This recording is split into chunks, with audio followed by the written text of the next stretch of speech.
Welcome to our video today. In our video today, our player of focus will be Rodri Hernandez, the Manchester City central defensive midfielder. We're going to analyze Rodri, but before we start, this is a statistics that was issued by Opta Joe, indicating that Manchester City last lost 2 consecutive games in December 2018, almost 5 years ago. And they are the only team who are yet to lose consecutively in the recent 5 years. And that occurred during the Christmas period when Fernandinho, the linchman of Manchester City's defense, was out injured. Guardiola's holding midfielder Fernandinho was crucial in playing this deep holding midfield role. And I'm going to explain to you why even replacing Fernandinho required one of the best players to step in his shoes. So Pep Guardiola brought in Rodri from Atletico Madrid. Rodri at first had issues, but now he has solidified himself as one of, if not the best defensive midfielders in world football. Rodri is a key cog in Manchester City's midfield. Rodri plays at the base of midfield. He has the physicality, superb reading of the game, athleticism to marshal the Manchester City's midfield, and we're going to analyze how he does it. So Rodri being so important for Manchester City, he enables Manchester City to win games. As you can see from this stat here, Manchester City have lost 6 out of 11 games where they've played without Rodri, indicating that Manchester City really need Rodri, and their win success reduces by below 50% without him. Like, share and subscribe for more videos. So Rodri is quite key in playing this holding midfield position, and we are going to see why. So Pep Guardiola has lined Manchester City this season in a 4-2-3-1 system. However, De Bruyne got injured ahead of the season and was replaced by Alvarez. So Rodri in this position is the holding defensive midfielder who plays as the linchman of Manchester City's midfield. So we are going to see how he does it. So Rodri plays as the deepest midfielder in the midfield 3. We know Guardiola wants his 2 midfielders to push high up aggressively and play in the half spaces, leaving Rodri being the only midfielder to sit deep and screen in front of the defense. However, Rodri's role in Manchester City is not just sitting in front of the defense and tackling. During build-up, when teams try to press Manchester City, Rodri is the player who drops deep, identifies spaces, dragging opposition midfielders out of position and receiving the ball under pressure. His strength enables him to shield the ball and pass the ball forward, and immediately he passes the ball forward, he also advances high up the pitch. So what happens when Rodri has the ball high up the pitch? He's able to play these long balls in the wide areas for the likes of Grealish, where Manchester City try to create overloads in the wide areas.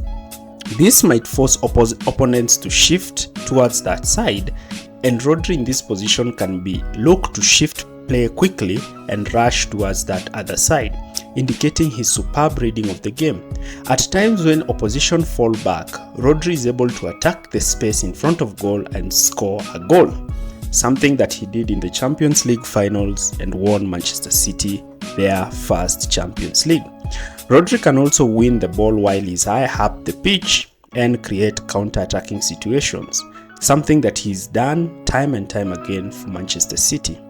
So Rodri in this position is able to position himself to cut passing lanes and intercept the ball in midfield.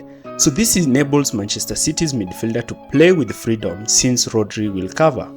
Walker can also push up to play as an advanced fullback since he knows Rodri can win the ball.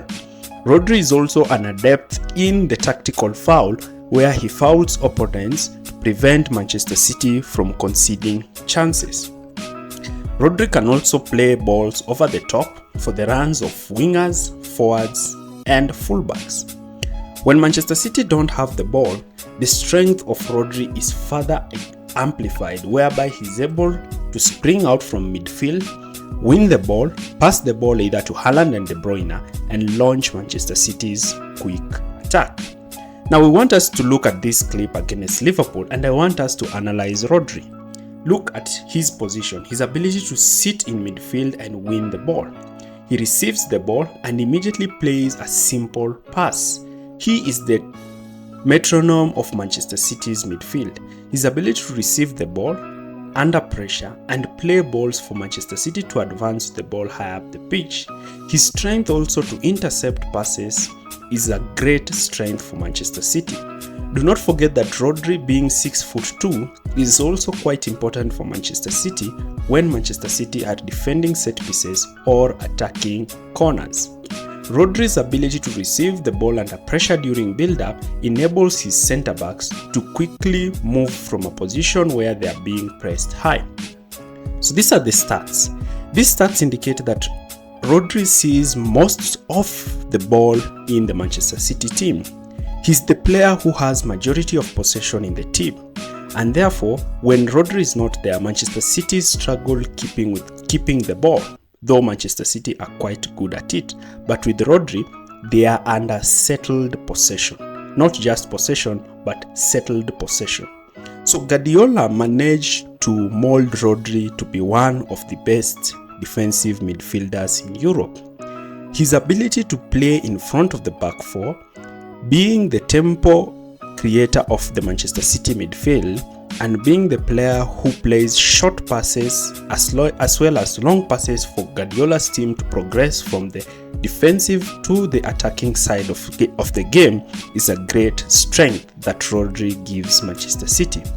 Manchester City are set to face their greatest challenge at Arsenal this weekend. Without Rodri in this team, the odds look to be in favor of Arsenal, as Manchester City have already lost their first game without Rodri in midfield.